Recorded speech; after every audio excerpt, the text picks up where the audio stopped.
Esperemos un minutito, por favor, que se conecten el resto de compañeros.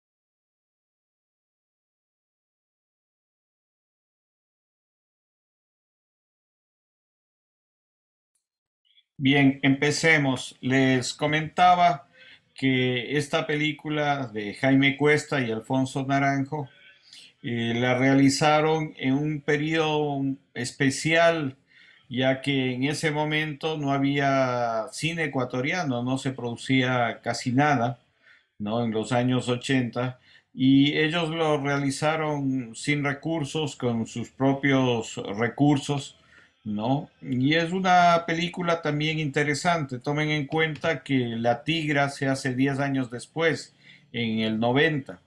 Entonces, esta iniciativa de Jaime Cuesta sí marcó un precedente importante en la cinematografía.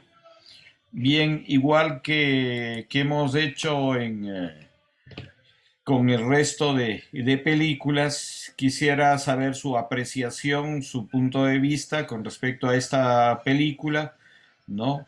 Que como les digo es una producción ecuatoriana que se hizo con mucho esfuerzo.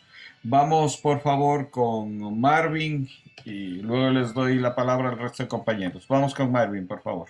Bien, gracias, Carlos. Dentro de la película, antes de empezar a hablar de la película ecuatoriana, quería agregar que se ven algunos planos secuencias de la película anterior bastante interesantes, especialmente la del aeropuerto, ese giro de la cámara, se lo ve muy logrado, muy logrado. ¿Y por qué quería referirme a esto? Porque en cambio, lamentablemente dentro de la película de Dos para el Camino, sí pude ver como que muchos fallos en el tema de cámara. Especialmente creo que el más grosero se podría decir porque ya había habido algunas películas antes, aunque tal vez no netamente ecuatorianas, pero que se hacían en el Ecuador y sí eran de un mejor nivel, como las de Rob Plomber, qué sé yo.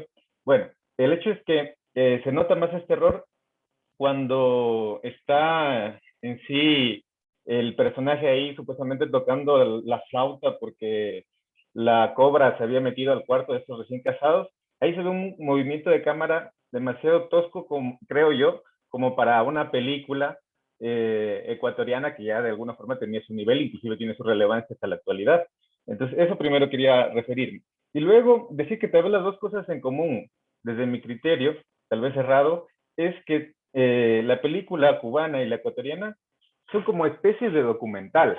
O sea, tienen elementos de documental, o como decía hace un momento, un falso documental o un docuficción, porque se puede notar que en esta película de Ernesto Albán nos muestra, es como que creo una de las películas, no sé en esta parte si estaré correcto, pero creo que es una de las primeras películas de carretera, esas películas que son de viaje, como después podríamos hablar de Qué tan lejos, de Tania Hermida. Entonces, esa parte también es como que documental porque muestra mucho paisaje, se ve bastante ciudades, Cuenca, se habla de Manta. Entonces, eso para mí me llamó bastante la atención de esa película. Eso quería compartir. Muchas gracias, Marvin. Vamos, por favor, con Rommel. Rommel, Ok, escuchamos, por favor. Ok, sí, o sea, a mí me llamó bastante la atención esta película y me gustó bastante, ¿no? Y bueno, ahorita que usted dice que en ese tiempo no se producía mucho cine ecuatoriano, al ver yo me preguntaba, no, o sea, yo no sabía que se hacían ese tipo de películas en el Ecuador, así cómicas, que las que yo había visto de ese estilo, mexicanas, algo así. Pero ahora ya me respondo pues esa pregunta y no había otras producciones en ese tiempo. Pero, o sea, la historia me gustó bastante, o sea, la trama de la película es súper interesante y, o sea, las, las partes cómicas me parecen muy buenas, o sea, tiene una muy buena comicidad, sería la palabra, creo. Este, y de ahí también a mí me pareció, o sea, que esta película también trataba de mostrar partes del Ecuador. Y igual como dijo el compañero, a mí me remontó a esa película de Qué tan lejos también. Y a lo mejor una de esas vías también transitaron en esa película, me pareció. Pero creo que eso también es como muestra de la necesidad de mostrar nuestro país. O sea, como se dijo que no, o sea, no se hacía producciones en ese tiempo, pienso que es como una muestra de esa necesidad de mostrar las cosas de aquí del Ecuador. Sin embargo, sí, o sea, sí me llamó mucho la atención, o sea, los textos y algunas actuaciones que me parecían un poco, o sea, no naturales. Eh, bueno, creo que, o sea, los que mejor representaron fueron los dos protagonistas, ¿no? Ernesto Albán y Carminián. Pero yo creo que el resto de actores era como un poco forzada la actuación. Pero, o sea, fuera de esto, fue una película que, o sea, fue bastante atractiva, bastante agradable. Eso, bueno, eso yo puedo decir.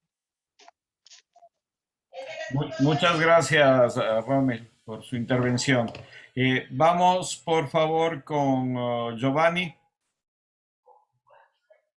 Bueno, sí, yo ya le había visto por varias ocasiones de esta película.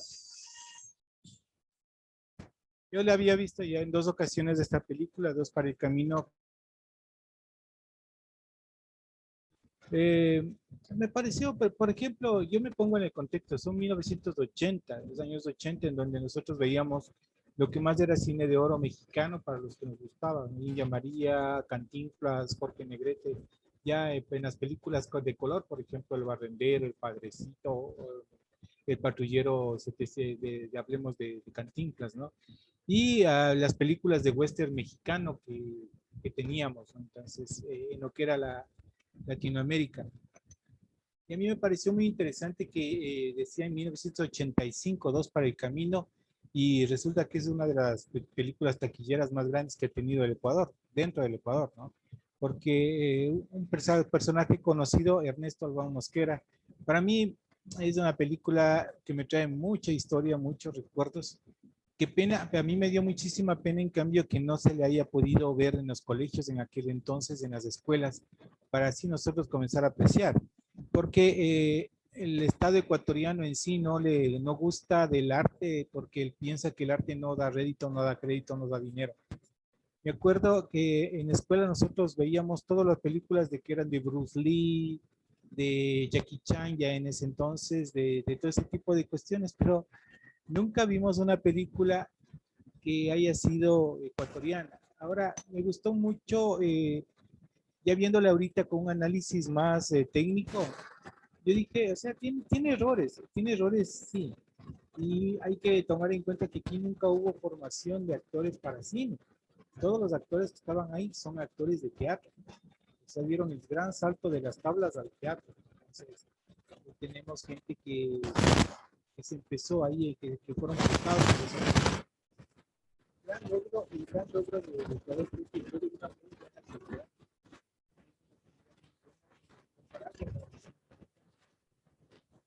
La gran mayoría de Giovanni, disculpe, otra vez está fallando su micrófono, no se le escucha bien. ¿Aló ahí? Ahí sí. Ya, decía que yo ya esa película la había visto, la trama la había visto en una película de western americano, ¿no? Ambientada en 1800, que yo ya la había visto, me parece que es con Terence Hill, y ya la había visto hace tiempos de la trama, pero ahora la ambientaron ya a la época moderna, me parece muy buena. O sea, a mí, en lo general, me parece buena. ¿Por qué? Porque guarda muchas cosas que ahora, muchos errores, o sea, los errores para mí son de la época, tal vez también cosas no tenían un personal tan capacitado para lo que era cine, y ahora en cambio nosotros vemos que las películas de ahora guardan mucho más errores que los que se hacían antes. O sea, yo para mí hay algunas cosas que yo vi, por ejemplo, los planos, y siempre se filmó con una cámara fija, ¿no? No hay una cámara en movimiento que le siga. Entonces, para mí fue, y ha sido una muy buena película de restaurante, prácticamente como de teatro. Me ha gustado incluso, me Giovanni gusta otra vez está fallando su micrófono, no se le escucha. Aló ahí, Ahí sí. parece que hay un cable suelto. Nos hubiera gustado muchísimo ver al Zarzosa, por ejemplo, todos, cuando yo vi la película, decía, ¿y el Zarzosa? ¿Qué va a hacer? Entonces, esa es la cuestión. Después César también tuvo una racha con, por ejemplo, el Teniente Parodi y algunas otras producciones que él hizo. Incluso participó en algunos documentales, por ejemplo, de los Guaurani hace mucho tiempo. Para mí fue una película y ha sido una, pues es como decir que parió el cine ecuatoriano, ¿eh? Pero qué pena que en vez de ir a más, pues en los medios. El cine ecuatoriano ha tenido unos aciertos excelentes, muy buenas películas, y la misma Tigra, Eh, Giovanni, igual se le está cortando el audio. ya, para terminar, ahí está mejor. Sí, ahí se Ya, entonces decía que el cine ecuatoriano tuvo muchos aciertos, pero por falta de apoyo parece que se estuviera quedando. Eso no me quería decir. Muchas gracias. Gracias, Giovanni. Bien. ¿Alguien más que desee dar su opinión con respecto a esto? Cristian, por favor. Bueno, pues Dos para el Camino. Eh, la pongo en mi lista de películas ecuatorianas que realmente vale la pena ver desde ya, ¿no? Es la primera vez, la vi hoy, ¿no? Y a esta película en particular me refería cuando digo que dentro de mis tareas en este taller de películas que ver, es la primera que mi familia ve conmigo, ¿no? Que mi mamá, mis sobrinos se sentaron, vieron conmigo y ellos más que yo la disfrutaron realmente. No, para mí, porque eso significa mucho, porque realmente en mi familia son muy de no mirar algo que no guste, algo que no les guste, ¿no? Ellos no suelen ser muy paternalistas, muy no, pues es que es mi familia y le tengo que decir que hace las cosas bien, ¿no? Cuando yo hacía teatro, cuando hacía oratoria, ellos me decían en mi cara las cosas, lo hiciste mal, lo hiciste mal, no gustó esto, ¿no? Entonces, de ellos te salió muy bien, es realmente lo hiciste bien. Entonces, que ellos digan, está muy buena la película, o sea, que se sienten a verla, es porque realmente es buena, ¿no? Entonces, de hecho, le quitaron netamente como que al principio el hecho de que sea ecuatoriana, de hecho, ya después todos reaccionamos de es ecuatoriana, ¿no? Cuando identificamos al personaje de Don Evaristo, que todo el mundo casi lo conoce, ¿ya? Entonces, una película bastante interesante, ¿no? Al igual que los otros compañeros, pues también. Para mí para mí, pues, ¿Qué tan lejos? Que también es otra película que yo disfruto mucho, me encanta ese viaje por carretera y por conocer el conocimiento del país mismo y del interior de cada persona, pues me pareció muy interesante. Entonces, esta también, entonces, le veía la misma secuencia, ¿no? Del viaje descendiendo por la sierra y que termina en la costa, ¿no? Tenía esa misma secuencia de viaje por carretera. Entonces, yo creo que sí, cuando se hizo Que tan lejos, pues creo que Tania Hermida, si no me equivoco, es la directora, pues yo creo que ella ya se había visto, pues, Dos para el Camino, ¿no? Entonces, ¿cuál es la similitud entre Memorias del Subdesarrollo y Dos para el Camino? Pues es que, como les decía, estos personajes, estos tres personajes, ¿no? Que sería Sergio de Memorias del Subdesarrollo, Don Alejo y Gilberto de Dos para el Camino, estos tres pues pertenecen a ese grupo de personas que ya están más allá del bien y del mal, ¿no? Que ya llegaron que han llegado a ese punto, ¿no? Que viven el día a día, ¿no? Que ya probaron lo normal y lo extraordinario, ¿no? Y saben que ninguno de los dos llena y lamentablemente, o sea, se quedan en ese punto de que conocer la verdad a veces es triste, ¿no? Y solitario. Seguir ese camino es triste y solitario, ¿no? Porque, pues, no,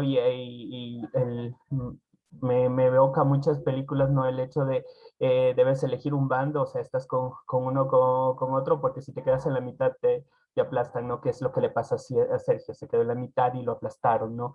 Y qué es lo que pasa constantemente con estas dos personas que son Alejo y Gilberto, se quedan en la mitad y los aplastan constantemente, ¿no? Entonces, no, que ellos saben que ni lo uno ni lo otro es adecuado para llegar a un final feliz, ¿no? Pero pues también el conocerlo, el saberlo, el optar por quedarse a la mitad, pues también trae infelicidad, ¿no? Entonces, ¿qué mismo pasa con el mundo, ¿no?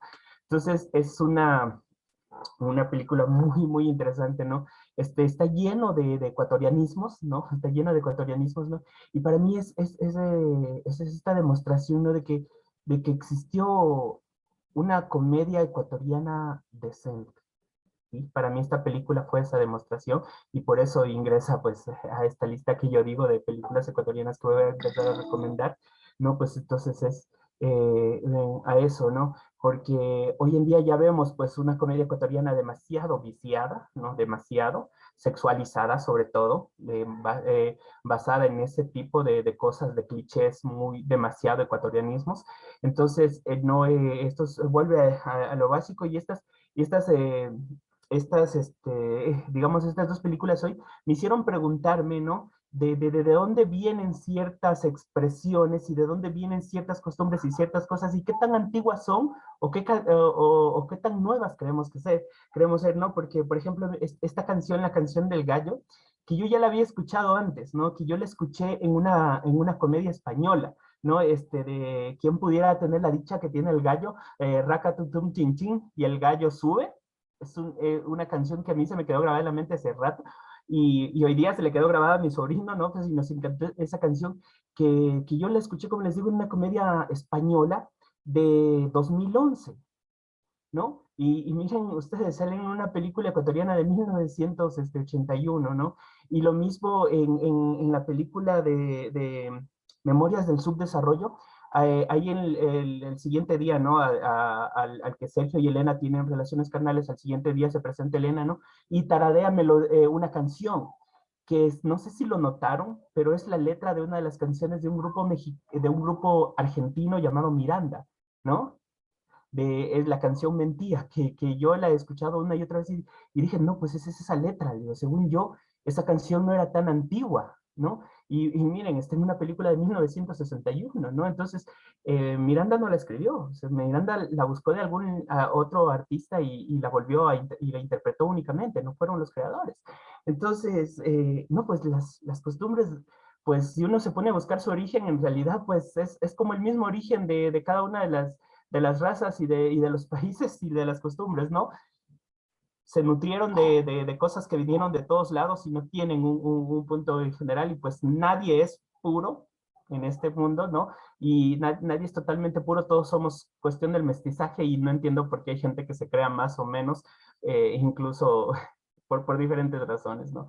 Entonces, como les digo, estos tres personajes representan eso, a la gente que estamos en la mitad, a la gente que está en la mitad, que es consciente de este tipo de cosas, pero pues que ni lo puede decir ni lo puede compartir porque el resto de gente no lo comprende, ¿no? Y no encuentra con quién más vivirlo, pues sí, y se enfrenta a esa soledad, ¿no?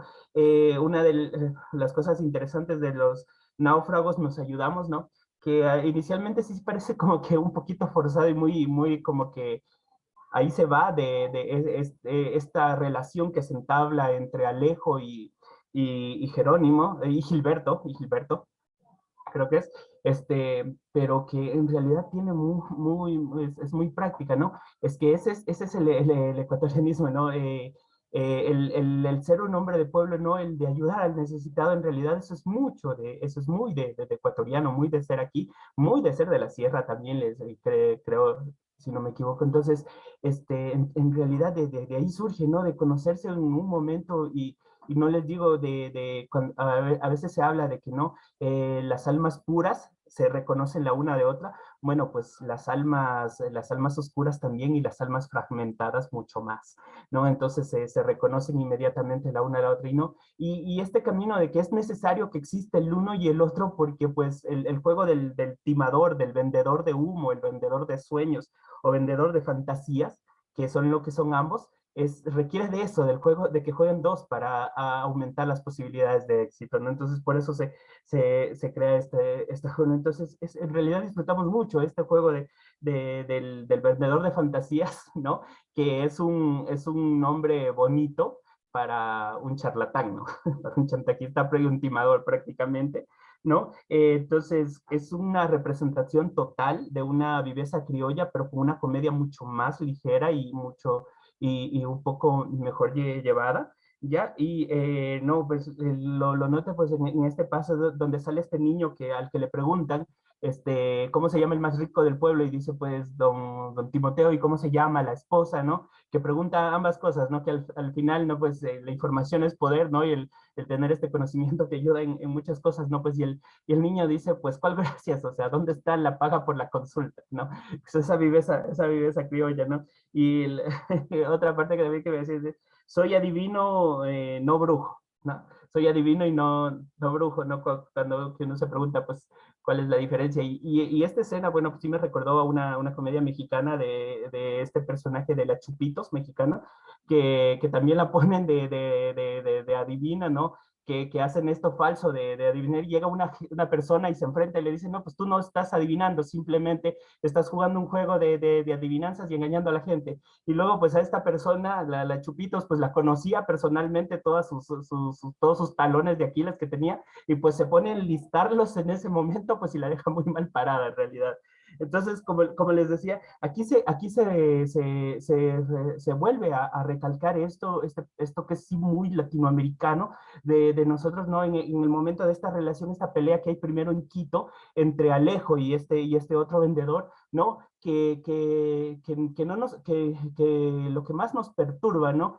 Siempre, lo que más nos mata de la envidia, pues es que alguien más tenga algo que nosotros queremos tener, ¿no? Entonces, él llama al policía no porque realmente esos sean sus territorios, no porque realmente crea que el otro está haciendo algo ilegal, sino porque le molesta que el otro esté vendiendo más que él, y punto, ¿no? Y desde ahí ya se crece esa pelea y se vuelven a encontrar más allá en Cuenca y todo. Y algo muy gracioso o sea, muchos dicen que hay muchas cosas, exageraciones que hace aquí el personaje representando, claro, si uno se pone a escuchar, no tiene un muy buen acento, digamos, de alemán, ni de gringo, ni nada, ni tampoco habla correctamente. Si uno se pone a escuchar realmente, las palabras no tienen sentido, no son ni palabras alemanas, ni inglesas, ni norteamericanas, nada. No, él en realidad no tiene nada, son puros clichosos, ¿no? Entonces, esto es una de las cosas que hemos aprendido en el teatro y que sirve mucho en la actuación ecuatoriana, ¿no? Lo importante no es encarnar con rigor, sino hacer parecer que se está haciendo, ¿no? Entonces a nosotros una vez ensayábamos en portugués una canción, ¿no? Y decíamos, pero ¿cómo se pronuncia? Y verás, lo importante, y nos decían, verán, lo importante no es que ustedes pronuncien adecuadamente, es que la gente los oiga y crea que ustedes son brasileños o que son portugueses, punto. Entonces, y la gente le creía eso, entonces en eso, en eso trabajaba él, y pues era esto, un vendedor de fantasías, pues esta persona que está en la mitad más allá del bien y el mal. Gracias. Gracias, Cristian. Quiero igual proyectarles una entrevista a Ernesto Albán, perdón, no es a Ernesto Albán, a Jaime Cuesta, que quiero presentarles y después igual seguimos conversando, por favor.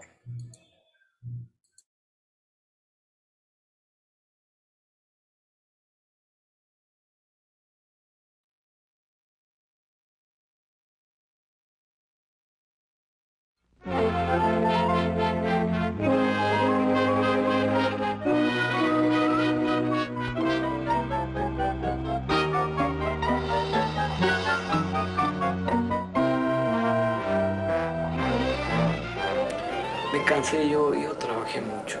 Desde los 6 años estoy en esto, inventando el cine. Lo más importante en mi sueño fue hacer películas educativas. Hice algunas, mira, El Grito Sublime de 18... era sobre la epopeya de 1809, del 10 de agosto. Un cortometraje, ¿no?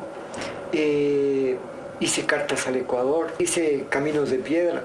Es difícil, sobre todo, sacrificado, demorado, porque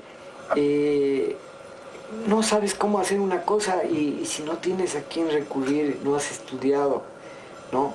¿Dónde ibas a estudiar? ¿Y con qué plata me iba a mandar mi papá a la Argentina o a cualquier parte? Imposible. Entonces tenías que descubrir. ¿No has visto pasar un hombre corriendo?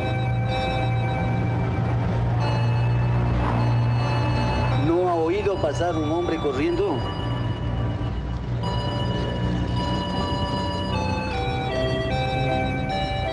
¿No ha oído pasar un hombre corriendo?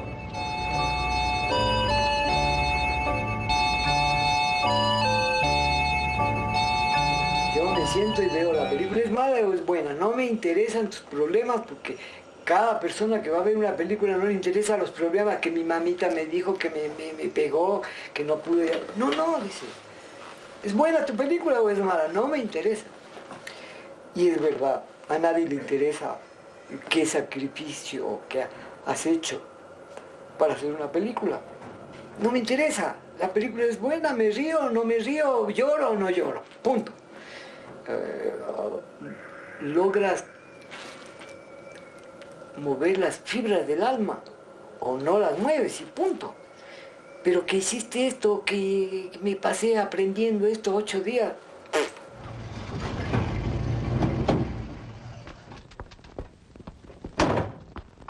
¿Quién es usted?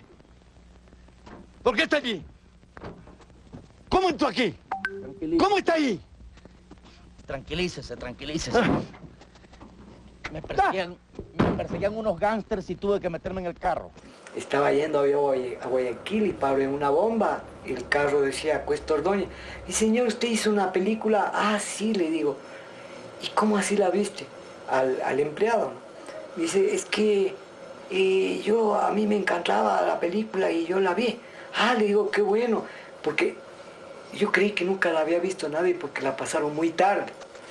Estaba programada para las 10, que ya era un horario muy tarde en Gama Visión. Y la pasaron a las 11 porque hubieron cadenas nacionales esos días.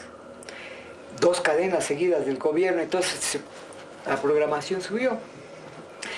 Y yo pensé que no la había visto nadie, excepto mi amiga Mónica, que yo le había pedido y que sí la vio. Y este tipo, entonces le digo, qué bueno que la viste ya, bueno, ¿cuánto es tanto? Y me debe $10 más, o 10.000 sucres en ese tiempo, sucre. ¿Por qué le digo? Me dice, señor, es que yo tenía que coger el taxi para llegar a tiempo, para ver su novela, y yo gasté en taxi, así que devuelvan. Me pagué feliz de la vida. Le di el taxi que había gastado él en ver la película.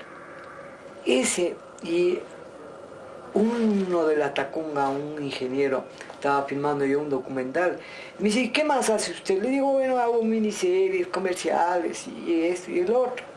Me dice, a mí me gusta el cine nacional, las cosas nacionales. Le digo, qué bueno, qué bueno. Me dice, ¿cuál hizo usted? Le digo, no la de haber visto porque salió muy tarde. No, dígame cuál. Crimen del Silencio. Claro que la vi. Le digo, ¿la vio? Puta, qué bueno, le digo. Y me empieza a dar los textos de los artistas, el texto del abogado que hablaba en el juicio. Y me dice, y fulano, y mengano, y no sé qué. Pero al pie de la letra, me quedé así, absorto, no podía creer. Le di un abrazo y lloré de la felicidad, pues que el tipo se sabía los textos de la película. Lo mismo fue en Venezuela, 2 para el camino. Yo escondido en la proyección de la sala de proyección, pucha, porque estaban invitados Virri de Cuba, no sé quién de la Argentina, películas del carajo. Y mi película, pues una comedia sencilla, digo, ¿para qué me invitaron a mí? ¿Yo qué hago aquí metido en esta vaina? Y entonces había un brasilero, Nelson Pereira dos Santos, famoso cineasta, y era mi compañero de cuarto, pero yo no sabía ni quién era. Y entonces me dice, ¿cuándo proyectan tu película? Le digo, el miércoles. Me dice, yo tenía que irme el lunes a Brasil, pero me voy a quedar. Le digo, ¿para qué? Para ver tu película. Le digo, no, ándate nomás, no te preocupes, ándate. Vas a perder el tiempo, ¿por qué te vas a quedar? No, es que sí, yo pensé que la proyectaban mañana, pero si es el miércoles, me quedo hasta el miércoles. Le digo, no, por favor, ándate, no te quedes, porque no tienes nada que hacer aquí. Y el tipo se quedó. Y entonces yo no sabía dónde meterme. En la embajada de Francia, que hubo una recepción para los cineastas, yo, hablando con los cineastas, les digo, mira, mi película la van a pasar el miércoles, pero yo creo que deberíamos ver otra película en vez de esta. ¿Y por qué no hablas, me ayudas para hablarle al director de la programación, que la retire la película mía y pongamos a otra película que a lo mejor no la vimos porque se cruzó el horario y repitamos alguna otra si es que no hay otra? ¿Y por qué quieres hacer eso? Digo, bueno, es que la mía es una comedia, sí, sin mayor importancia. No, pero es tuya, sí, entonces tenemos que verla. No, le digo, pero mira, para no alargarte el cuento, eso era una exhibición el miércoles. Y todas las películas había, en una sala de 500 personas había 100, 150, 200, ¿no? Que yo iba a ver las películas y asombrarme de las películas de estos amigos.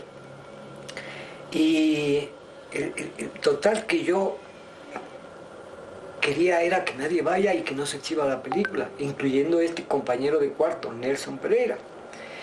Total que el día miércoles, para sorpresa, llego yo a la sala, el Ateneo de Caracas. Llena la sala, más gente que en las otras películas. Yo, chuta madre, ¿qué fue que yo, tratando de decir que no vayan, creé más expectativas y la gente fue más? Era llena la sala, digo, no puede ser, puta, ¿y ahora qué hago? Entonces me encerré en la sala de proyección y ahí yo siempre estaba viendo que proyectaran la película, ¿no? Y al final de esto había un debate.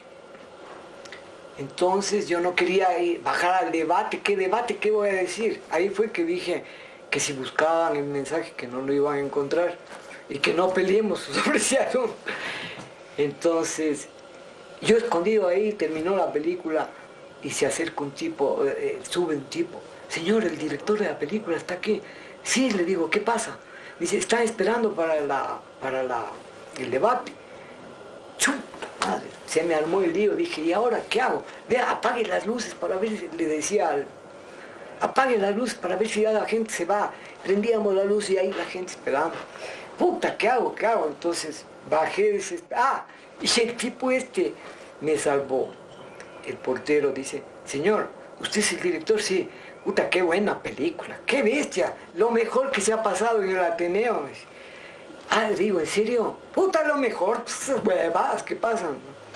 Puta, yo bajé ya con los ánimos que me dio este portero.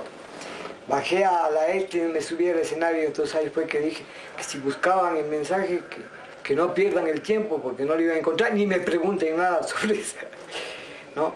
Le digo, pero miren, el señor portero que está ahí me ha hecho bajar porque yo estaba escondido en la sala de proyección arriba para no tener confrontación con ustedes.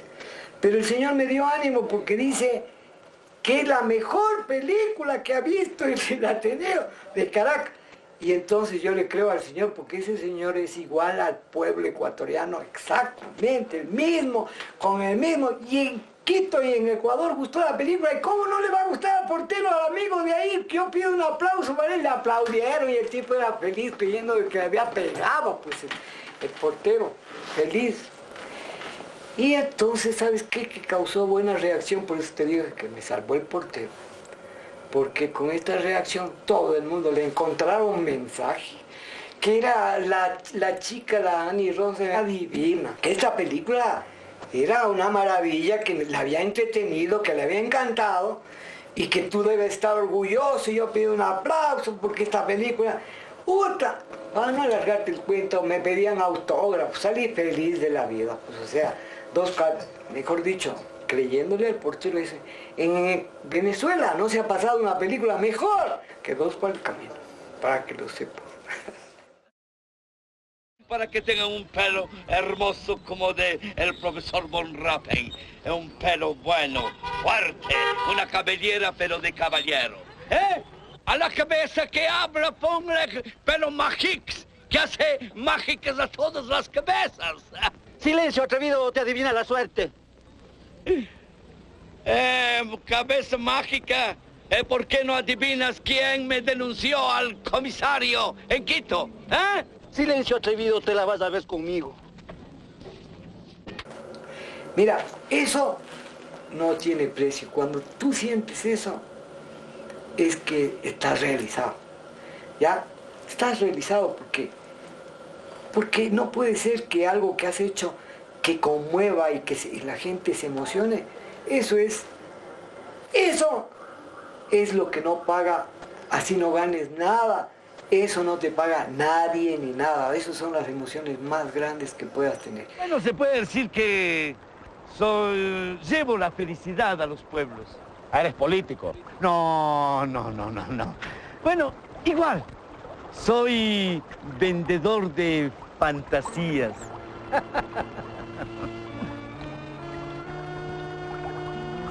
Me hice un guión de la historia de mi papá, donde estoy involucrado yo, colegas, amigos, toda la historia del cine nacional a través de eso, porque es interesantísima la historia de mi padre.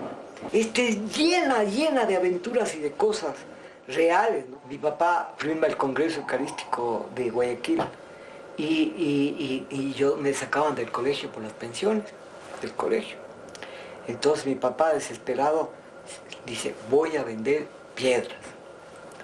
Entonces le ayudamos a coleccionar piedras en quintales, piedras en el río, chiquitas, grandes y todo. Digo, papá, ¿y cómo vas a vender esto? Dice, vas a ver. No, entonces va y Congreso Eucarístico y entonces el pueblo para ver la película. Entonces se para ahí afuera a la gente que estaba ahí y dice, señores, hay una entrada. La entrada vale 1 sucre y 2 sucres con la piedra del Congreso Eucarístico bautizada y bendecida por el cardenal no sé cuántos, que se hizo al pie del río no sé cuántos. El que quiere con piedra, pase acá. Y los que quieren sin piedra, acá. Entonces, ¿con piedra o sin piedra? Con piedra, acá, 2 sucres, 1 sucre. Y vendía piedras, compañero. Yo veía eso, pues.